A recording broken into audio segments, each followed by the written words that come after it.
கொழும்பு நகரின் இதயம் போன்ற கொம்பனி தெரு பகுதியில் நீண்ட காலமாக நிலவி வந்த கடுமையான போக்குவரத்து நெரிசலுக்கு முற்றுப்புள்ளி வைக்கும் வகையில் நிர்மாணிக்கப்பட்ட புதிய மேம்பாலத்தின் ஒரு பகுதி இன்று மக்கள் பாவனைக்காக உத்தியோகபூர்வமாக திறந்து வைக்கப்பட்டது. அமைச்சர் பிமல் ரத்நாயக்க மற்றும் கொழும்பு மாநகர முதல்வர் விராய் கெலி பல்தசார் ஆகியோரால் இந்த மேம்பாலம் திறந்து வைக்கப்பட்டது.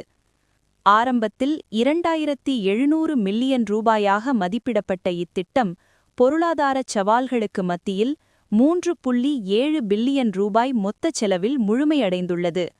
ஒரு வழி பாதையாக செயல்படும் இந்த மேம்பாலம் ஜனாதிபதி செயலகம் மற்றும் பிரதான வர்த்தக நிலையங்களுக்குச் செல்லும் வாகனங்களின் நெரிசலை குறைக்கும்.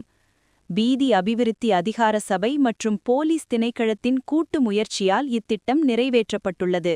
அத்துடன் இத்திட்டத்திற்காக அகற்றப்பட்ட போலீஸ் குடியிருப்புகளுக்கு பதிலாக நவீன வசதிகளுடன் கூடிய புதிய குடியிருப்புகளை வழங்கும் பணிகளும் தற்போது துரிதப்படுத்தப்பட்டுள்ளன.